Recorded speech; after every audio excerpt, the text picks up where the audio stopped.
We welcome you in. It's 6 o'clock and you are in focus. And if you haven't seen it already, tomorrow the way you spend your money could be changing. It's all behind that little plastic card in your wallet, the one where you keep your money.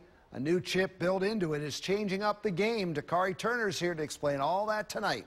Yeah, Jamie, a big change that will take place overnight, affecting hundreds of thousands of people, but it will have a bigger impact on businesses. The next time you go to buy groceries, it may look a bit different than what you're used to.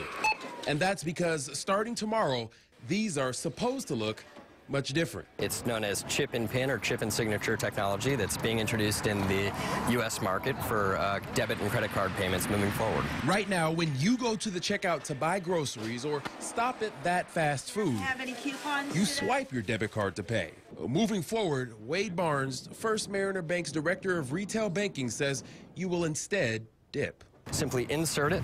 You'll insert the card. You'll hold it there for about a second. It beeps. Remove the card. Transaction complete. It's happening because of this. Closer. It's that little chip on your debit and credit cards. It assigns a unique code to each transaction, greatly reducing the chances of fraud. One of the more common techniques that fraudsters use is known as the white card method, responsible for millions lost every year. When you swipe your credit card, your account info is stored onto the machine, making it possible for anyone with a white card to replicate it. The so-called smart chip erases that possibility. And with the chip and pin technology, that's not possible because there's really a unique transaction or a unique identifier for each transaction. It's really all about just protecting the data that our customers entrust us with. The 2013 hack of customer info at Target is why Stephen Klein, a corporate director at shopping chain ShopRite, says this store in Bel Air spent thousands shoring up any holes in their system.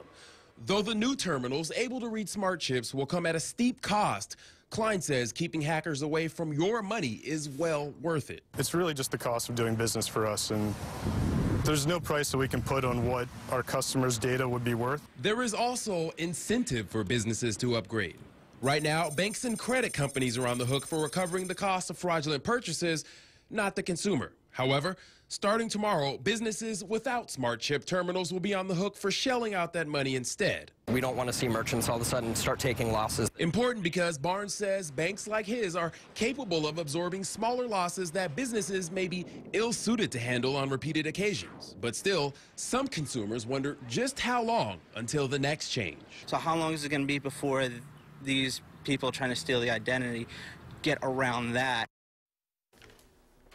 There will be no real change for consumers when and if the terminals are widely adopted. If you don't already have the chip on your card, go ahead and call your bank or credit company. Not every company, though, has adapted to technology. Gas stations will have until 2017 to make the switch.